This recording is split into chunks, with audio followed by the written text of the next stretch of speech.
Alright, so my videos usually show up in the morning, and it was going to be about 10v10's edition, and it was going to be like 4 minutes long. It was going to be me saying that some of these maps play well in 10v10, and that I like that 10v10's here as a change of pace, really livens the game up in some ways.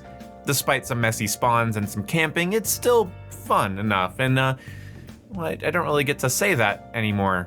I just did. I basically just summarized my whole 10v10 video, and then while I was going to record that, they released all the information about Season 2 Reloaded, and I'm actually pretty excited. Season 2 Reloaded is actually a little bit cooler than we thought it was going to be. We are receiving Raid Episode 2, which I haven't done Raid Episode 1 yet, so I probably should do that. But they're also adding a multiplayer map called Himmelmat? The Expo map. It's gonna be in some European mountain setting, and it's this really modern, beautiful looking facility. It's like a hotel, restaurant, getaway resort thing. I don't know, it's fucking cool. You guys know me, I'm a sucker for Call of Duty maps. I'm a sucker for aesthetics in Call of Duty maps, and this map looks really pretty and seems to have a larger, more complicated layout, something more similar to Museum. And while some of you guys might not like that, Museum is sort of the only large, messy 6v6 map we have. Having another larger, messier 6v6 map doesn't strike me as inherently bad. What Modern Warfare 2 needs is variety, and this map I think is going to provide a lot of variety to a play session when it shows up in rotation. I think a lot of people get stuck at looking at a single map in a vacuum, but I like to think of a map as an addition to a play session. The aesthetic and design of this looks really good by itself, but what it's going to add to a play session should be pretty cool, and that's the last time I'll say play session. But on top of that, we have new modes coming in, and they're not really new, but they are modes I'm always happy to see in a COD game. Drop Zone, All or Nothing, and One in the Chamber. Drop Zone is essentially Hardpoint, but it drops care packages that have kill streaks in them, so it's a really good way to get some streaks easily. You know, you just hold the objective and they might drop an AC-130 in front of you. It's kind of fun. Then One in the Chamber is everybody's gonna have a revolver with one round. That round is a one-shot kill, and you keep getting kills to get more ammo. I think knifing also will give you ammo. And then All or Nothing is a game mode where you start with throwing knives and no ammo, and each operator must fight for themselves to race to 20 eliminations, earn additional perks by eliminating enemies, starting with the Scavenger perk to allow for ammo pickups. So basically you kill someone with a knife, you get Scavenger, and you start replenishing ammunition as you get kills. Pretty neat. I've seen some people saying that this game mode would need Specialist, but it looks like you get additional perks by eliminating enemies. Hopefully this is laying the groundwork for them to add Specialist with Season 3, because that would be a really nice thing to see when Season 3 launches. Speaking of when Season 3 launches, apparently there's something that they're referring to as the Shuriken update. They're adding Shurikens into Modern Warfare 2. You get to hold more of them, but you can't retrieve them after you get a kill with them, like a throwing knife. So essentially, they're throwing knives that you can't retrieve. This is kind of bizarre. They're not adding it to custom classes until after Season 2, so I imagine it'll be maybe a Battle Pass unlock for Season 3. This is a bizarre thing. I didn't think I was gonna read that we were adding Shurikens to Modern Warfare 2. That's bizarre to me, I guess.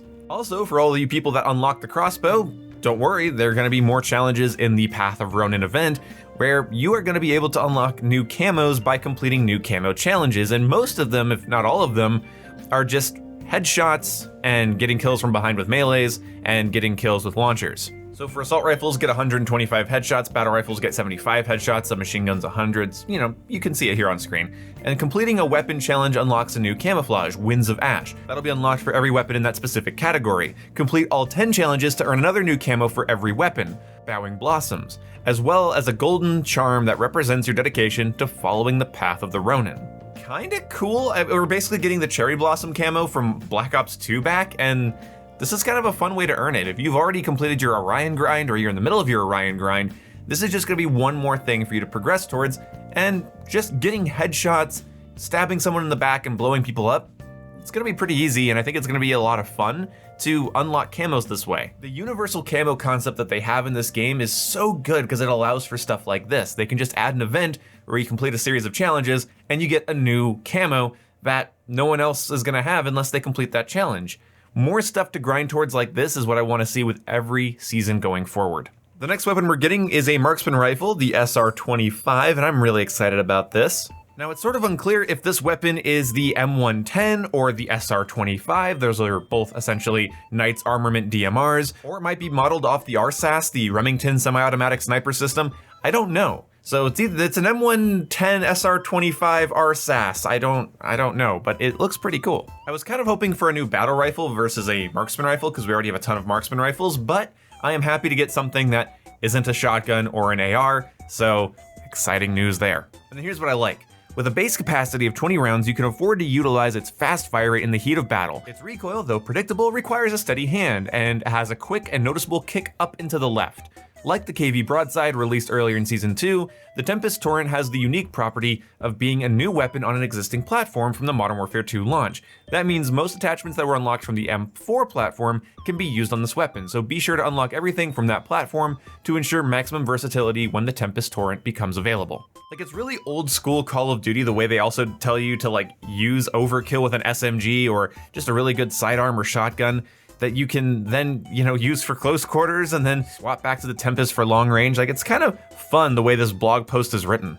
Getting one in the chamber, all or nothing, drop zone, a new marksman rifle, a new set of camo challenges, on top of a brand new 6v6 map, and on top of that having a new episode for the Raid series, and a bunch of new bundles, I'm honestly thinking this is a pretty good Season 2 Reloaded. In fact, this might be one of the better Reloaded seasons we've gotten. I believe it was the mid-season update for Season 2 in Modern Warfare 2019 that started that game's uptick in terms of content, so hopefully this is following that same pattern.